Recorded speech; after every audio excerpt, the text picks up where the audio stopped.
नेता प्रखर वक्ता पूर्व केंद्रीय मंत्री माननीय रविशंकर प्रसाद जी आपको संबोधित करेंगे।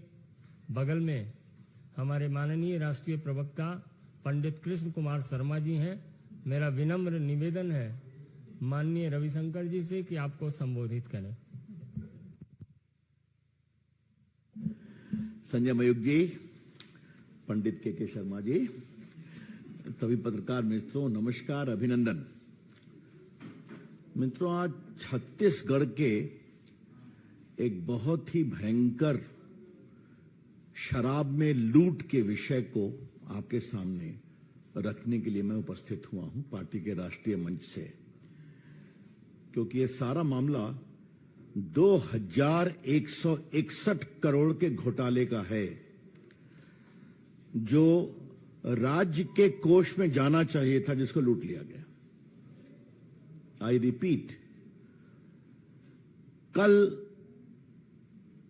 प्रोसिक्यूशन कंप्लेंट फाइल किया गया है 4 जुलाई 2023 को, जिसमें डॉक्यूमेंट के साथ 1300 पेजेस के साथ पूरे विषय को विस्तार से रखा गया है कि छत्तीसगढ़ में जो एक्साइज में लिकर सेल होती है, बिक्री होती है शराब की, जिस पर प्रदेश को ड्यूटी मिलती है, उसको एक सिंडिकेट बना के किस तरह से 2161 करोड़ की लूट हुई है, जो सरकार को आनी चाहिए थी।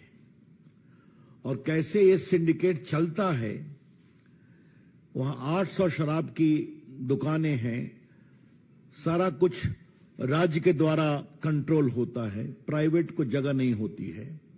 उसमें कितनी षड्यंत्र करके इस लूट को अंजाम दिया गया, जिसका एक बड़ा हिस्सा इस लूट का वहां के राजनीतिक लोगों के पास जाता था, जो सत्तासीन है। तो पहले तो ये विषय रेड वगैरह हुआ था, लेकिन आज जब इन्वेस्टिगेशन करके कल एक व्यापक कॉम्प्लेन कोर्ट के सामने फाइल कर दिया गया, तो ये विषय इतना गंभीर है कि इसको बताना जरूरी था। शराब के माध्यम से इलीगल कमाई आजकल विपक्षी सरकारों का एक बहुत ही महत्वपूर्ण औजार बन गया है। Illegal recovery of money through illegal sale of liquor has become a hallmark of opposition's लूट अभियान। एक उप मुख्यमंत्री दिल्ली में जेल में है, आपको पता है। उनका बेल बार बार रिजेक्ट होता है। नैतिकता की दुहाई देने वाली सरकार के उप मुख्यमंत्री जेल में हैं, और जहां तक मेरी जानकारी है, उनका 4 बार बेल रिजेक्ट हो चुका है, और जो बाकी सहयोगी थे उनका भी हो गया है।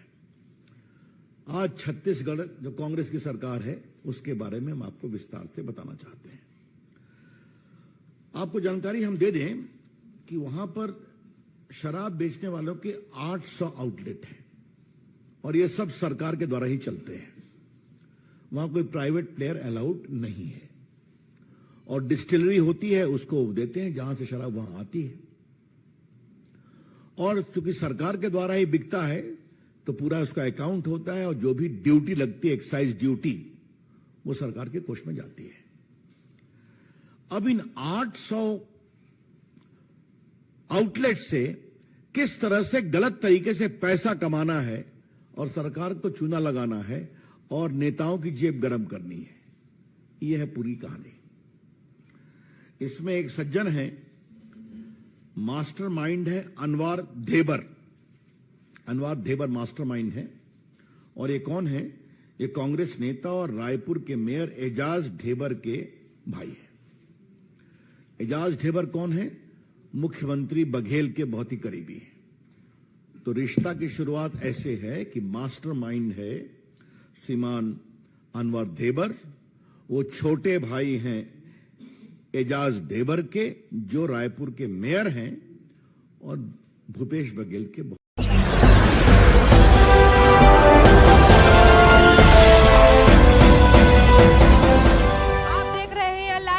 99 राष्ट्र सबसे पहले।